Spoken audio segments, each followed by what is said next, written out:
आ गई अपने लाडलों को नाश्ता करवा के।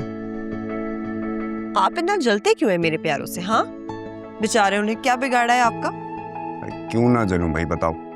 उनकी वजह से रोज मुझे नाश्ते की टेबल पर तुम्हारा इंतजार करना पड़ता है। तो मैंने कब कहा है कि आप मेरा इंतजार किया करें? खा लिया करें खुद ही। अच्छा ठीक है, तो फिर कल से मैं अपना नाश्ता करके खुद यूनिवर्सिटी चला जाऊंगा और फिर तुम शिकायत मत करना। इतराए नहीं ज्यादा आप।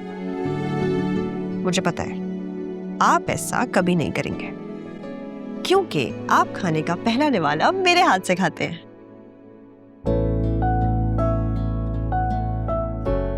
पता है, इस एक निवाले की वजह से ना मुझे रोज लेट होना पड़ता है। कोई नहीं भाई, कोई लेट वेट नहीं होते, आप टाइम पे पहुंचते हैं, सब पता है मुझे। अच्छा अब जल्दी से ना कॉलेज के लिए तैयार हो जाओ, वरना आज हम वाकई लेट हो जाएंगे। अब मैं आज कॉलेज नहीं जाऊंगी।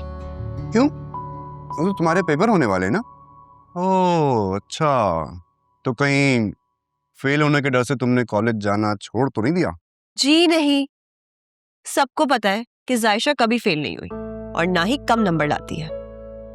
मेरे कॉलेज वालों ने एग्जाम्स की वजह से हमें छुट्टियां दी हुई है, इसलिए नहीं जा रही। चलो ठीक है, तो एक काम करना, इस बार अच्छे नंबर लेकर आना। कहीं ऐसा ना हो लोग कहें कि इतने लायक भाई की इतनी नालायक बहन है। भाई अभी तो आप इंजीनियर बने नहीं और आपका ये हाल है, जब बन जाएंगे पता नहीं क्या होगा। लो हाँ यार भाई।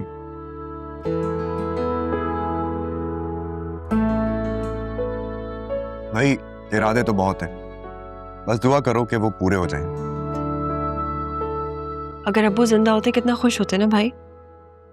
उनका ख्वाब था आपको इंजीनियर बने देखना। अब्बू अगर जिंदा होते ना तो तुम्हें और अम्मी को ताई अम्मी का ये सलूक नहीं झेलना पड़ता जो तुम लोग रोज झेलते हो।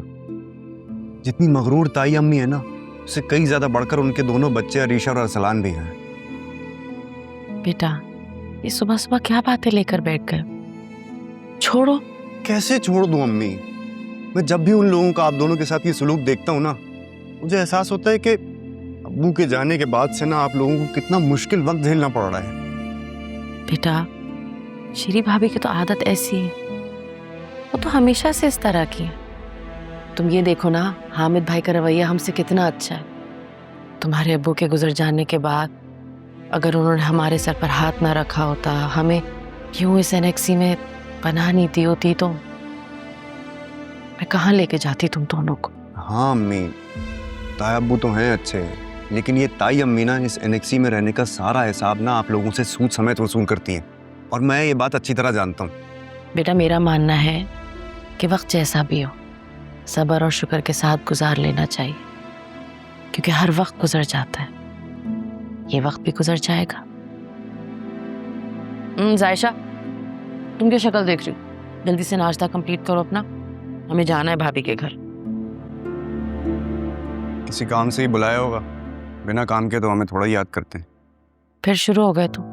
अभी मना किया है ना बेटा। भाई छोड़े ना इन बातों को। वैसे भी आज आपका एग्जाम है, तो अच्छे मूड से जाएं ताकि एग्जाम भी अच्छा हो। अच्छा दादी अम्मा। अच्छा अम्मी, आपने मेरे इम्तिहान के लिए खुसूसन दुआ की है ना?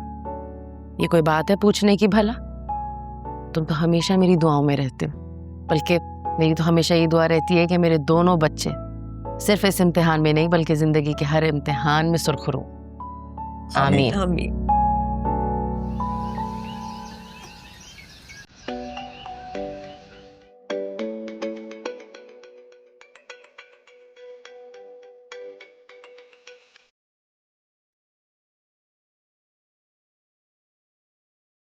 क्या है जैन? इतनी अच्छी नींद सो रही थी, सारी नींद खराब कर दी तुमने। ख्वाबों में तो मुझे ही देख रही थी ना, सामने आके देख लो। इतनी खुश फहमी मत पालो मिस्टर। मेरा नाम अरीशा हामिद है। ख्वाब में अपने जैसे शानदार लोगों के देखती हूँ, तुम जैसे एवी लोगों के नहीं। क्या कहा? आपको जैन जमान खान यूं एमी तेमी लग रहा है? Yes you mister. मैडम, आप जरा जाकर अपनी आंखें चेक करवा लें। क्यों? क्योंकि आपको यूनिवर्सिटी का सबसे हैंडसम लड़का, जिसपे सारी लड़कियां फिदा हैं, यूं एमी तेमी लग रहा है। अच्छा अब ज्यादा बकबक मत करो, मुझे सोने दो, वैसे भी मेरी क्लास नहीं है तो मैं आऊंगी। मौसम देखो कितना आशिकाना हो रहा है, चल के लंच करते हैं यार। तुम आज भी यूनिवर्सिटी नहीं जा रहे हो? कितनी क्लासेस बंक करोगे यार? जब तुम नहीं होती हो तो तुम्हारे बगैर मेरा क्लासेस में दिल नहीं लगता। अच्छा बस अब रहने दो, इतने फ्लर्टेशियस ना बनो। हर लड़की को यही कहते होगे तुम। हाँ, लेकिन तुम्हारी बात कुछ अलग है। अब बताओ, यूनिवर्सिटी आ रही हो? नो। देख लो, तुम ज़ैन ज़मान खान को ना बोल रही हो, जिसके एक इशारे पर सारी लड़कियां पागल हो जाती हैं, और वो तुम्हारी खुशामद कर रहा है। तो जनाब मैं भी अरीशा हामिद हूँ, जिसके एक इशारे पे ना दुनिया चलती है। तो जनाब मैं भी तो आपकी कठपुतली हूँ, एक दफ़ा सामने आ जाओ फिर मुझे नचा लें। अच्छा आती हूँ, लेकिन सुनो अभी नहीं, डैड घर पे हैं, उनके जाने के बाद। Okay, I am waiting. Okay coming. एक तुम ही हो मिस्टर ज़ैन ज़मान, जिसको मैं कभी इनकार नहीं कर सकती। Because you know what, I love you यार। अम्मी ये ताया वो इतने अच्छे हैं, मतलब देखा जाए तो उनमें अपने पैसों का बिल्कुल भी कोई गुरूर नहीं है। लेकिन फिर उन्होंने शादी शीरी ताई से क्यों की? वो तो उनसे बिल्कुल मुख्तलिफ है। दादी ने क्यों करवाई उनकी शादी शीरी ताई से? अरे भाई, दादी ने नहीं कराई शादी, हामिद भाई की पसंद की शादी थी। हामिद भाई और शीरी भाभी दोनों यूनिवर्सिटी में साथ पढ़ते थे, बस पसंद कर लिया एक दूसरे को और कर ली शादी। अब आपका मतलब है कि उनकी लव मैरिज हुई थी? लड़कियों पे ऐसी बातें सूट नहीं करती। काम करो।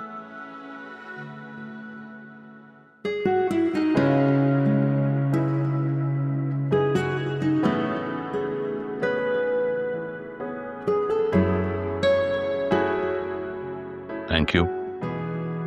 हमें तो मुझे विमेंस क्लब में डोनेशन देना है, तो 30 लाख का चेक काट दें। शेरी, बाहर की दुनिया को छोड़कर अगर तुम घर पे तवज्जो दो तो ज्यादा अच्छा है। आई थिंक इस घर में तुम्हारी कुछ रिस्पॉन्सिबिलिटीज हैं जिनका तुम्हें एहसास नहीं है।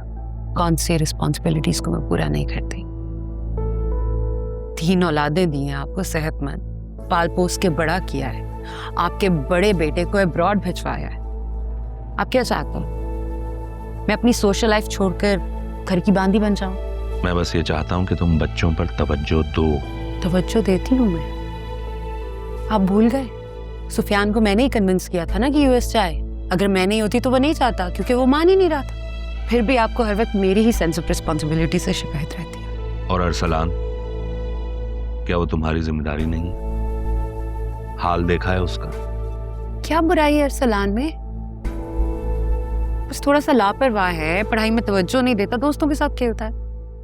इस उम्र में सब ऐसा करते हैं। करते हैं, मगर माओ की जिम्मेदारी होती है कि वो नजर रखें कि बच्चों का फ्रेंड सर्कल कैसा है, वो किसी गलत एक्टिविटी में तो इन्वॉल्व नहीं हो रहे।